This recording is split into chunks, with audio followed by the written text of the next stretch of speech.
bonté, de ta fidélité.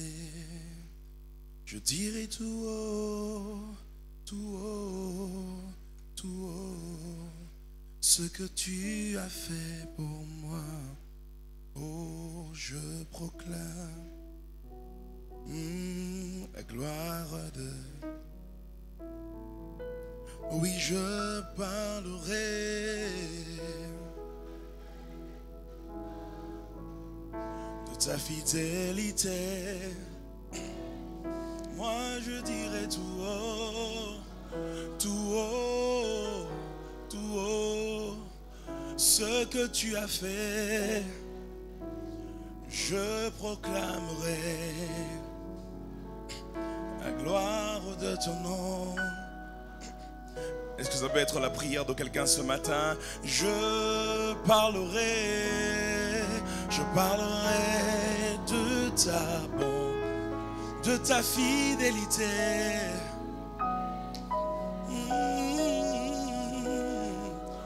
Tout haut, ce que tu as fait.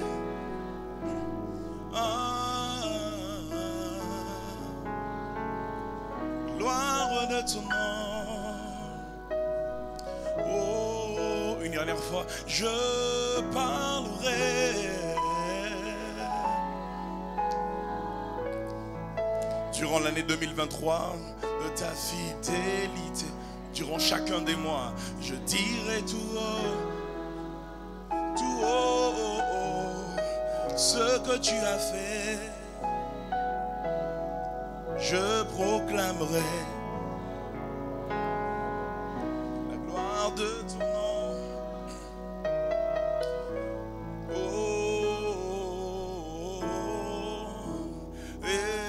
Emma.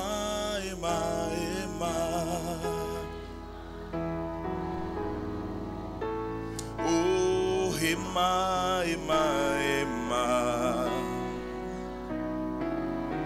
Tu es là ce matin, c'est pourquoi je me permets de le chanter. Oh. Même dans la fosse au lion, tu es présent. Emma. Atana maya miso tikanga na emba yozalie. Atana mituna ebele na gangi na tongwa lelo yozalie. Oh, Emma,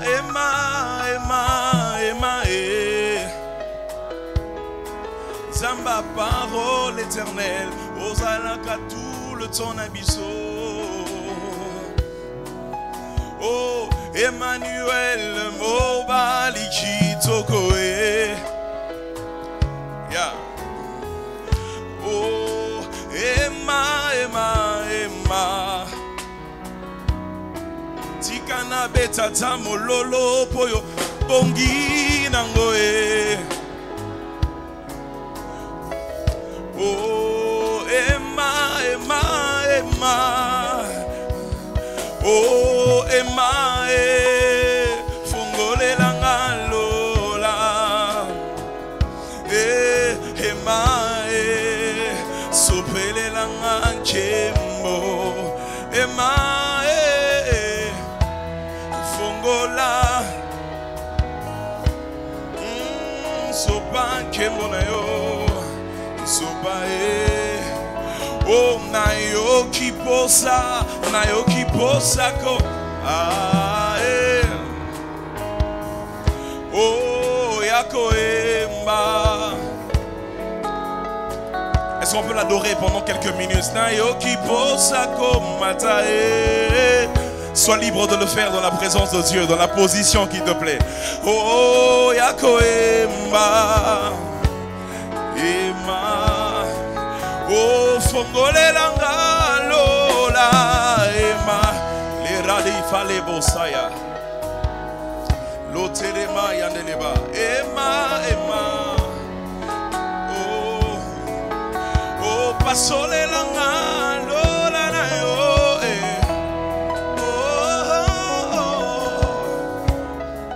ema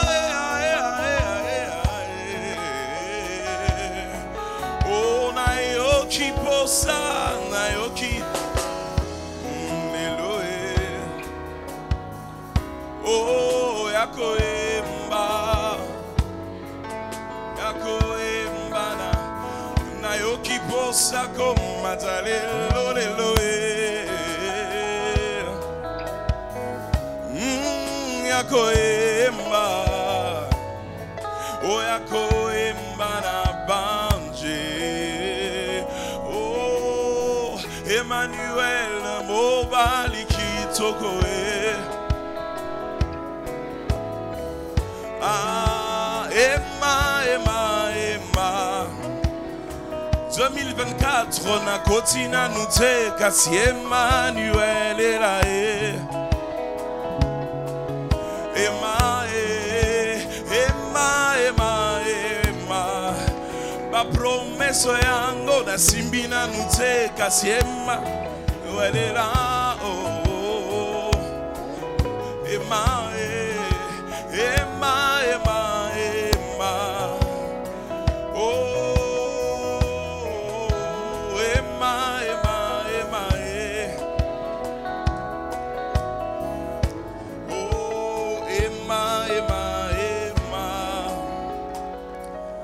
J'aimerais que pendant quelques minutes que tu rendes grâce à Dieu pour cette merveilleuse année que nous sommes en train de clôturer.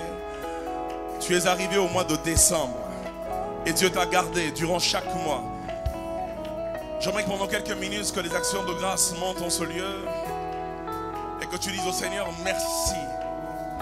Je suis reconnaissant pour ce que tu as fait, pour ce que j'ai vu, pour ce que j'ai expérimenté. Quand je regarde mes enfants, je suis reconnaissant. Quand je regarde mon travail, je suis reconnaissant. Quand je regarde à ma santé physique, je suis reconnaissant. Quand je regarde à ma santé mentale, moi qui ai eu des dépressions, je suis reconnaissant. Parce que tu as fait, parce que tu m'as pris en charge, parce que tu m'as gardé, parce que tu as pris soin de moi. Oh, tu es le papa le plus responsable. Tu es le papa le plus responsable. Je me rappelle des larmes qui ont coulé et de comment tu les as séchées. Je me rappelle des questions que je me suis posées et de combien tu as répondu de la meilleure des manières. Oh Seigneur, tu l'as encore fait. Une année de plus tu m'as donné durant cette année. Et je te bénis Père pour ce que tu as fait. Je te bénis Père parce que tu es mon Dieu et parce qu'en toi j'ai l'assurance que j'atteindrai les objectifs, que j'atteindrai ma destinée. Est-ce qu'on peut acclamer le Seigneur très fort? Est-ce qu'il y a des gens qui poussent des cris de joie ce matin? Woo! Alléluia! Je suis très content d'être au milieu de nous ce matin pour nous parler de la part de Dieu. Je vous dis bonjour, parole éternelle. Aidez-moi à saluer vos voisins ou votre voisin s'il n'y en a qu'un. Et dites-lui quelque chose de bien ce matin. Si j'étais à votre place, j'aurais simplement dit quelque chose de bien aussi, comme l'orateur a dit, quelque chose de bien. Je dis un très grand merci à papa, à notre pasteur, à mon père, pasteur Kali, qui me permet ce matin de parler de sa part, de la part de Dieu à sa place. Je dis un très grand merci à maman, qui est toute belle ce matin. Merci maman. Je dis un très grand merci au pasteur John qui nous coordonne et à tous les pasteurs autour. Je dis un très grand merci aussi à ma femme qui est toute belle ce matin. N'est-ce pas qu'elle est belle? Je prie que Dieu donne à un célibataire ce matin une femme tout aussi belle que Jaël. Alléluia. Ce matin, je suis très content d'être au milieu de vous. C'est vrai que dans mon corps, je me sens un peu épuisé, mais je suis très content d'être au milieu de vous pour vous parler de la part de Dieu. J'ai une très grande joie qui déborde et je pense que c'est par rapport justement au message que tu as placé dans mon cœur. Et le petit thème que j'aimerais partager avec vous ce matin, c'est action de grâce, ou rendre grâce à Dieu. C'est le fardeau que Dieu a placé dans mon cœur. Vous savez, nous sommes en décembre, n'est-ce pas? Et c'est le meilleur mois pour témoigner de ce que Dieu a fait, pour rendre des actions de grâce à Dieu pour tout ce qu'il a fait. Je ne sais pas, c'est le 350e jour, peut-être le 332e par là. Et franchement, 332 jours de grâce environ, les 330 jours de grâce. Il y a de quoi acclamer le Seigneur pour ses grâces renouvelées. Quelqu'un a dit, les Chinois font des choses qui finissent par périr. Les Américains font des choses qui finissent par expirer. Mais ce que Dieu a fait, depuis qu'il l'a fait, ça n'expire pas. Depuis qu'il a promis de nous prendre soin de nous, chaque nuit, il le fait. Et à aucun moment il est fatigué. À aucun moment il dit, I'm done, j'abandonne, je laisse. Il est toujours là et ce Dieu mérite qu'on l'acclame encore ce matin. Je ne veux pas être long ce matin, j'aimerais qu'on prenne rapidement quelques textes dans la parole de Dieu. Je suis dans Exode chapitre 12. Exode chapitre 12, nous allons lire le 8e et jusqu'au 10e verset. Exode 12, 8 à 10. Pour ceux qui écrivent, ensuite nous prendrons Matthieu 14, verset 19. Nous prendrons Jean 11, verset 41. Nous prendrons Colossiens 1, 3 et 12. Et puis nous verrons s'il faut en prendre d'autres. Genèse, Exode chapitre 12 plutôt, à partir du verset 8, la Bible déclare ceci: cette même nuit, on en mangera la chair, rôtie au feu, on le mangera avec des pains sans levain et des herbes amères. Quelqu'un dit avec moi des herbes amères.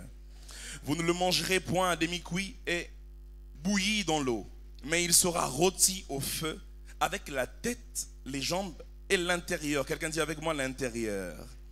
Vous n'en laisserez rien jusqu'au matin, et s'il en reste quelque chose le matin, vous le brûlerez au feu. Amen. Jean chapitre 11. Jean chapitre 11. Verset 41. Jean 11, 41. La Bible déclare: ils ôtèrent donc la pierre, et Jésus leva les yeux en haut et dit: Père, je te rends grâce de ce que tu m'as exaucé. Je prie que Dieu exauce quelqu'un ce matin. Matthieu chapitre 14, Matthieu chapitre 14, le verset 19. Il est écrit ceci, il s'agit encore de Jésus. Il fit asseoir la foule sur l'herbe, prit les 5 pains et les 2 poissons, et levant les yeux vers le ciel, il rendit grâce. Puis il rompit les pains et les donna aux disciples, qui les distribuèrent à la foule. Amen. Colossiens chapitre 1, c'est mon texte de base. Colossiens chapitre 1er.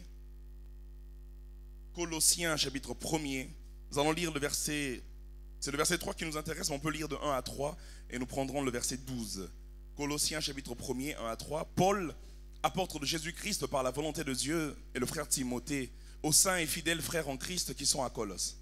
Que la grâce et la paix vous soient données de la part de Dieu notre Père. Nous rendons grâce à Dieu, le Père de notre Seigneur Jésus-Christ, et nous ne cessons de prier pour vous. Verset 12. Rendez grâce au Père qui vous a rendu capable d'avoir part à l'héritage des saints dans la lumière, qui nous a délivrés de la puissance des ténèbres et nous a transportés dans le royaume du Fils de son amour, en qui nous avons la rédemption, la rémission des péchés. Amen. Si vous lisez Luc chapitre 1er, le verset 28 et 30, vous vous rendrez compte simplement que là, l'ange est en train de dire à Marie: tu es heureuse, toi qui as trouvé grâce aux yeux de Dieu. Si vous lisez Genèse chapitre 6, le verset 8, là encore vous vous rendrez compte que Dieu, la Bible est en train de dire plutôt que Noé trouva grâce aux yeux de Dieu. Rendre grâce à Dieu. Aide-moi à dire à ton voisin ce matin: rends grâce à Dieu.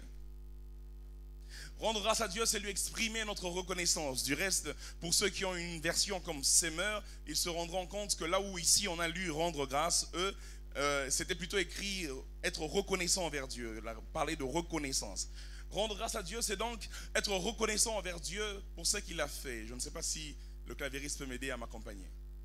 Rendre grâce à Dieu, c'est lui être reconnaissant pour ce qu'il a fait, pour ce qu'il fait, pour ce qu'il fera. Rendre grâce à Dieu, c'est remercier Dieu. Rendre grâce à Dieu, comme cette locution l'indique, au préalable, c'est avoir reçu la grâce de Dieu. Celui qui rend grâce à Dieu, c'est quelqu'un qui reconnaît qu'il est bénéficiaire de la grâce de Dieu. Est-ce qu'il y a quelqu'un ce matin qui est bénéficiaire de la grâce de Dieu? Celui qui rend grâce à Dieu est celui qui reconnaît qu'il est bénéficiaire de la grâce de Dieu. Rendre grâce, c'est donc au préalable avoir reçu la grâce de la part de celui à qui l'on rend grâce. Rendre grâce, c'est donc au préalable avoir reçu la grâce de la part de celui à qui on rend grâce. En l'occurrence, Dieu. Ainsi, lorsque je m'exprime ainsi, Église, nous pouvons nous rendre compte qu'il est possible, si l'on ne maîtrise pas bien la profondeur de la grâce, il est possible de temps en temps de priver Dieu des actions de grâce. Je vais répéter cela. Il est possible, Église, que si l'on ne maîtrise pas la profondeur de la grâce, de priver Dieu des actions de grâce.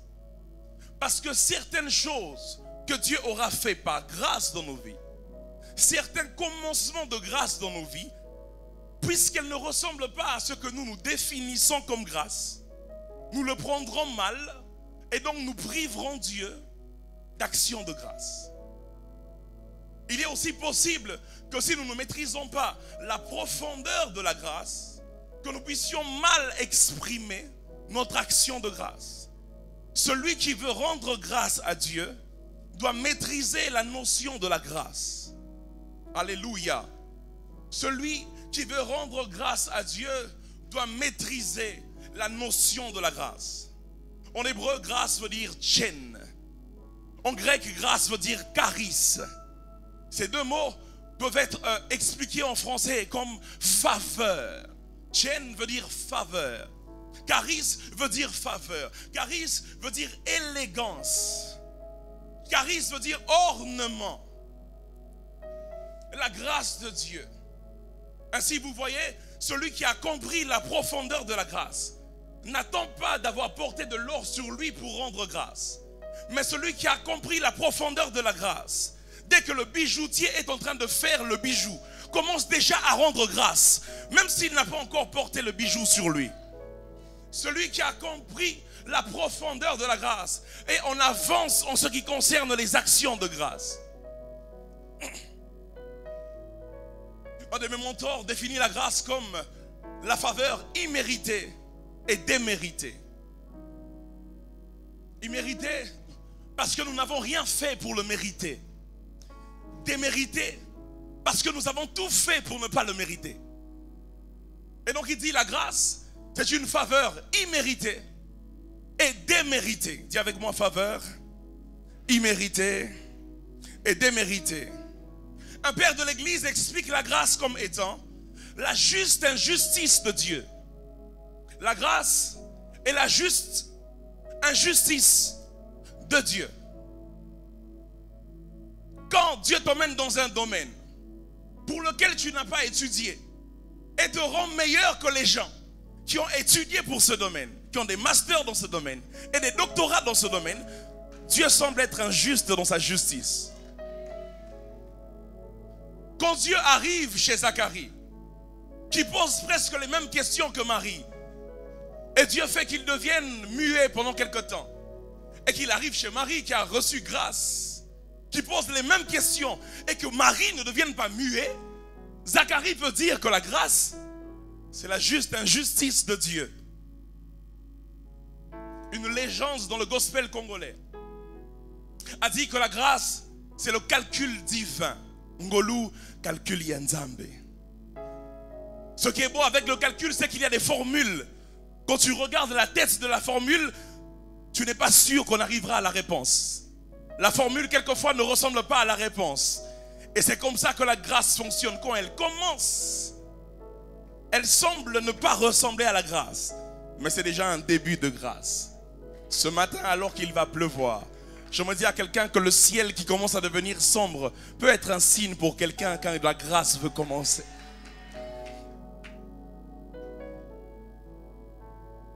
Alléluia. Je prie que Dieu fasse grâce à quelqu'un ce matin.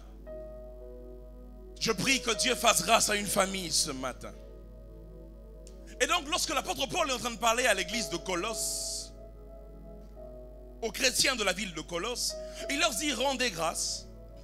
Il s'agit ici donc des personnes qui ont trouvé grâce aux yeux de Dieu. Du reste, au verset 2 lui-même d'ailleurs commence par dire que la grâce et la paix vous soient accordées. Donc après c'est logique quand il leur dit rendez grâce parce que vous avez trouvé grâce. Permettez-moi d'ouvrir une parenthèse pour dire que celui qui rend grâce fait que Dieu ne perde pas ses grâces. Celui qui rend grâce fais en sorte que Dieu ne perde pas ses grâces. Parce que lorsqu'il te les donne, tu les lui rends. Et donc Dieu, puisqu'il n'est pas le genre à investir à perte, investira souvent dans la vie de celui qui sait rendre grâce. Et Paul, parlons de l'action de grâce, donc l'exprime à deux volets. Il dit premièrement, nous, Paul, Timothée, Épaphras, nous rendons grâce à Dieu au sujet de votre foi et de votre charité. La première dimension dans laquelle Paul est en train de parler de l'action de grâce, c'est lorsque notre vie devient un sujet pour lequel les autres rendent des grâces, actions de grâce à Dieu. Ce matin, je prie que Dieu fasse de la vie de quelqu'un une raison d'action de grâce. Quand quelqu'un te regarde et dit, si je vois le pasteur Vicky, alors vraiment, je dois rendre grâce à Dieu. Quand quelqu'un te regarde et dit, non, si je vois le pasteur Bernard, il faut vraiment que je puisse rendre grâce à Dieu. Je prie que ce matin, Dieu fasse de la vie d'un choriste ce matin un sujet d'action de grâce. Je prie que ce matin, Dieu fasse de la vie de quelqu'un qui a l'intercession un sujet d'action de grâce. Que Dieu fasse de ta vie un sujet d'action de grâce. Mais ce n'est pas vraiment ce qui me concerne ce matin. Et ensuite, au verset 12, il est en train de dire, vous aussi, rendez grâce à Dieu. Il y a un temps où les autres doivent rendre grâce pour ce que Dieu fait pour nous. Mais il y a un temps où nous-mêmes, on doit s'arrêter pour rendre grâce de ce que Dieu fait pour nous. Vous savez ce qui est bizarre dans la vie, c'est que parfois, c'est les autres qui sont plus conscients de voir la main de Dieu dans nos vies que nous-mêmes. Là où toi tu te plains, quelqu'un d'autre se dit, si seulement j'étais à sa place. Là où toi tu as l'impression que Dieu ne fait rien, quelqu'un d'autre te dit, si seulement Dieu pouvait faire le rien qu'elle dit que Dieu a fait là. C'est pourquoi quelque temps il faut s'arrêter pour soi-même, rendre des actions de grâce à Dieu.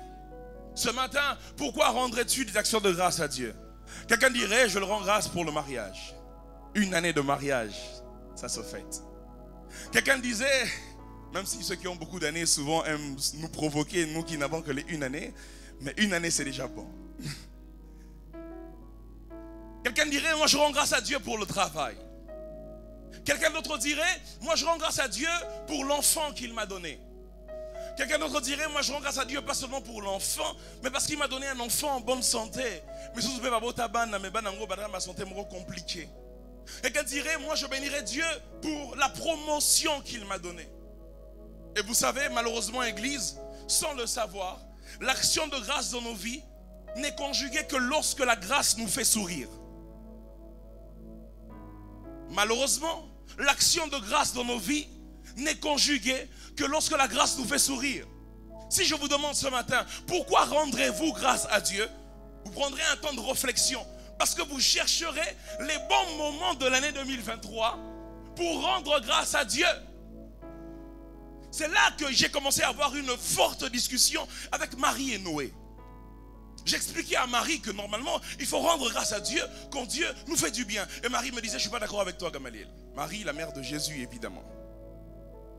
Et j'expliquais à Noé, qui a construit l'arche de Noé, que quand Dieu te fait grâce, ça doit être quelque chose de bien. La grâce, déjà, c'est beau. Ngolou, et ça bien. Comme on vous déjà elengi. Ça veut dire que quand Dieu te fait grâce, normalement, quand on doit rendre des actions de grâce, ça doit être pour les bonnes choses que Dieu a fait pour nous. Et Noé et Marie m'ont dit qu'ils n'étaient pas très d'accord avec moi. Marie, mère de Jésus, m'a dit que si elle devait rendre grâce ce matin, l'un des sujets serait parce que la grâce l'a rendue incomprise. Elle m'a dit que si elle devait rendre grâce ce matin, l'un des sujets serait parce que la grâce de Dieu l'a rendue impure aux yeux des hommes. Et là, je commençais à dire à Marie, je ne te comprends plus bien. La grâce, ça fait du bien. Elle m'a dit oui, mais moi, lorsqu'il m'a dit, tu as trouvé grâce aux yeux de Dieu, la suite, c'est qu'aux yeux des autres, je suis devenu impur. Oh, la grâce n'est pas que des faces A. Il semble que la grâce est aussi des faces B. Marie, et vous savez, c'est lorsque je suis marié et que j'ai eu ma première fille, Pasteur John, que je me suis rendu compte que la dette de mon mariage ne m'intéressait pas que moi et Jaël. Il y a aussi d'autres personnes qui sont très intéressées par la date de mon mariage. Ça veut dire qu'ils ont calculé la date de la naissance de ma fille. Ils sont revenus à la date du mariage pour voir si je suis dans le bon. Vous aussi, ça vous est arrivé? Ça veut dire que quelqu'un vient vers toi et dit, oh, moi, qui t'en mais tu sens que, oh, ça là-bas calcule, on dirait comme un mathématicien. Tout ça, ça va, ok, pas mal. Et donc, je suis sûr Pasteur Julio, que le jour où Marie a enfanté Jésus, les gens ont fait des calculs. Entre le moment où Joseph l'avait demandé la main, l'avait épousé, l'avait pris chez elle, et le moment où l'enfant est né, ils se sont dit, soit l'enfant est prématuré, soit alors. Et je ne suis pas sûr qu'à l'époque, ils connaissaient la notion des prématurés. Donc, ils se sont dit que soit Marie a triché avec Joseph, soit Marie a triché tout court. Et donc, la grâce de Dieu dans la vie de Marie a rendu Marie impure.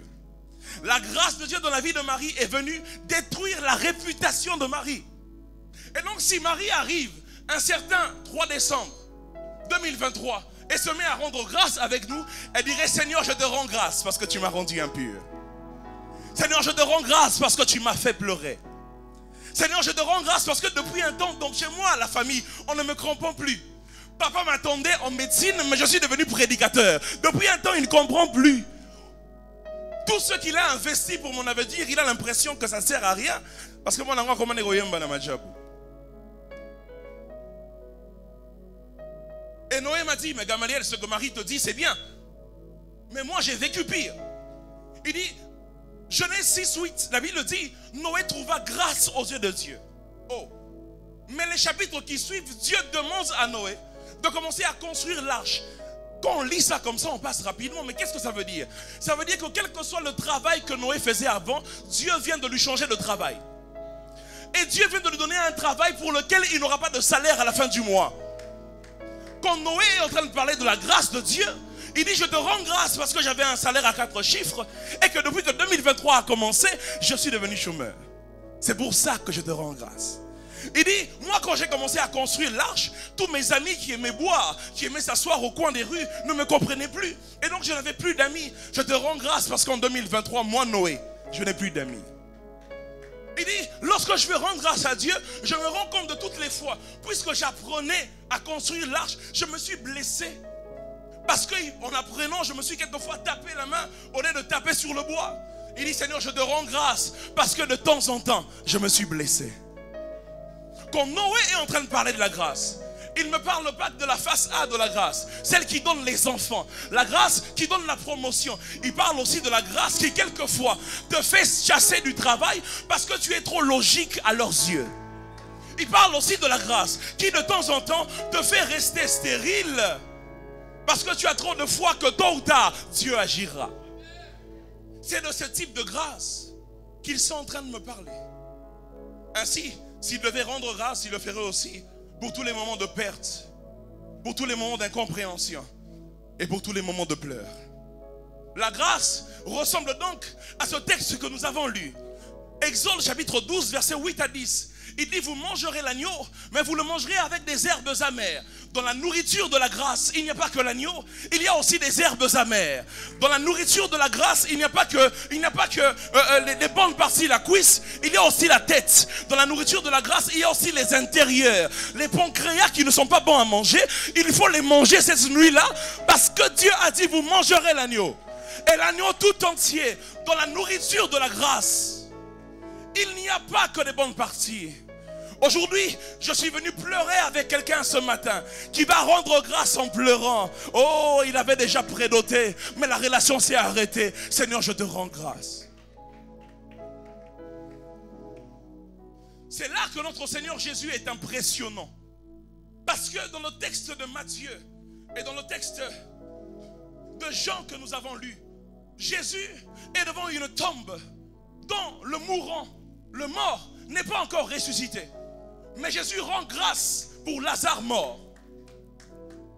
Qu'est-ce que Jésus veut dire? Ceux qui ne rendent grâce, ce n'est pas seulement ceux qui ont reçu.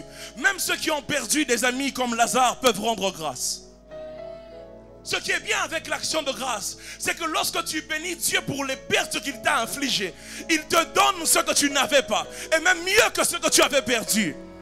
Jésus est donc en train de dire, parole éternelle ce matin, que personne ne trouve des raisons pour dire que moi Dieu n'a rien fait dans ma vie. Si Dieu n'a rien fait dans ta vie, alors tu viens de remplir le critère pour le rendre grâce.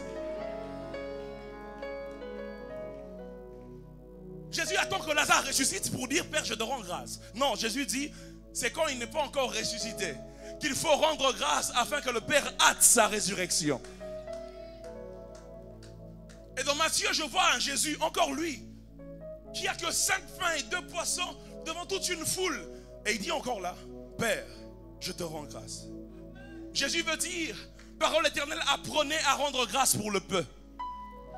Il y a des gens qui attendent que ça devienne beaucoup pour qu'ils rendent grâce. Si tu sais rendre grâce à Dieu pour le peu qu'il t'a donné, alors Dieu saura multiplier le peu pour lequel tu as rendu grâce. Jésus nous apprend donc que celui qui n'a rien et celui qui a peu, ils ont tous deux des raisons valables pour rendre grâce à Dieu. Vous voyez, au début de la prédication, quand je disais qu'on va rendre grâce, tout le monde ici pensait au bienfait. Maintenant, j'aimerais qu'on fasse un exercice. Que tu penses à tous ceux qui n'ont pas marché en 2023. Que tu penses à tous ceux qui t'ont fait pleurer en 2023. Pas même en 2022, 2021. Que tu penses aux proches que tu as perdus et que tu dis, Seigneur, je te rends grâce. Si Dieu se permet de t'ôter quelque chose, c'est parce que Dieu sait que ce qu'il t'ôte n'entrave en rien sa destinée pour toi, ses plans de bonheur pour toi. Et c'est là que j'aime l'apôtre Paul. Je n'aurai peut-être pas le temps de tout toucher. Mais dans Colossiens, ce que Paul est en train d'expliquer là, il dit, vous rendrez grâce à Dieu qui vous a fait un transfert, qui vous a fait un exode, comme le disait l'homme de Dieu Claver, qui vous a sorti des ténèbres, qui vous a emmené à la lumière, au royaume de son Fils. Il dit, vous rendrez grâce parce qu'il vous a rendu capable d'avoir part à l'héritage des saints. Il dit, vous rendrez grâce parce qu'il vous a délivré de la puissance des ténèbres et vous a transporté dans le royaume du Fils de son amour. Il dit, vous rendrez aussi grâce pour la rédemption. Il dit, vous rendrez aussi grâce pour la rémission des péchés. Tout ce que Jésus est en train de dire ici, il n'y a rien qui est matériel. Tout ce qu'il dit est spirituel. Jésus est en train de dire, si tu n'as aucune raison de rendre grâce, rappelle-toi de la croix. Parce que la croix de Jésus est la raison valable pour rendre grâce. Jésus est en train de dire, et même si tu as plusieurs raisons pour rendre grâce avant de les citer, commence d'abord par l'œuvre de la croix. Parce que sans cela, on ne serait pas réunis dans cette assemblée et on ne parlerait pas de grâce ni d'action de grâce. Et donc, rends grâce pour le Lazare que tu as perdu. Rends grâce pour le peu que tu as. Rends grâce pour l'œuvre de la croix. Alors là, je demande à Paul, mais pourquoi je dois rendre grâce pour l'œuvre de la croix? Et là, il m'explique que tu dois rendre grâce pour l'œuvre de la croix. Parce que l'œuvre de la croix est un signe que ton Dieu est un Dieu de transfert. Est un signe que ton Dieu est un Dieu d'exode. Il peut t'enlever quelque part pour t'emmener quelque part. Alors même si tu n'es pas encore arrivé dans le quelque part dont il t'a parlé, rends déjà grâce parce que tôt ou tard, il fera un transfert. Ce que je ne vous ai pas dit, c'est que l'action de grâce ne vient pas qu'après la grâce. L'action de grâce peut aussi précéder la grâce. Ce matin, quelqu'un qui estime qu'il y a des grâces qu'il n'a pas vues, lorsque tu rends grâce à Dieu, tu incites Dieu à te faire descendre de grâce sur toi. Ce matin, Église, c'était cela mon fardeau. Et j'aimerais que pendant 5 minutes, rendre grâce avec quelqu'un qui veut dire j'ai perdu, mais je te rends grâce. J'ai pleuré, mais je te rends grâce. Seigneur, j'ai été chassé de quelque part, mais je te rends grâce. Seigneur, merci pour les hontes de 2023. Seigneur, oh Seigneur, Shatarabaya, les Basaya de les bras de la Basia. Seigneur, merci pour les pertes de 2023. Quand j'ai commencé cette année, j'avais des projets. J'avais un capital qui valait de la peine. Mais aujourd'hui, lorsque je regarde à ceux qui me restent, je me dis, est-ce que je peux rendre grâce pour avoir tout perdu? Mais tu me dis, oui, Gamaliel. Tu peux rendre grâce pour avoir tout perdu. Y a-t-il une famille ce matin qui a perdu un proche et qui veut dire, Seigneur, oui, Justine est partie, je n'avais que 4 ans. Mais merci parce que tu l'as prise. Et tu m'as démontré que toi, Dieu, tu pouvais être la meilleure des mamans. Merci, Seigneur, parce qu'un tel est parti. Merci pour les pleurs. Merci pour les incompréhensions. Une femme est en train de dire, quand je me mariais, je pensais que je ne vivrais que le bonheur. Et depuis que je me suis marié, j'ai l'impression que ça n'a rien à voir avec tout ce que j'espérais. Oh, combien de fois n'ai-je pas eu l'intention même de sortir de ce mariage? Mais ce matin, je te rends grâce parce que mon mari n'est pas parfait, mais c'est toi qui me l'as donné. Ce matin, je te rends grâce parce que ma femme n'est pas parfaite, mais c'est toi qui me l'as donné.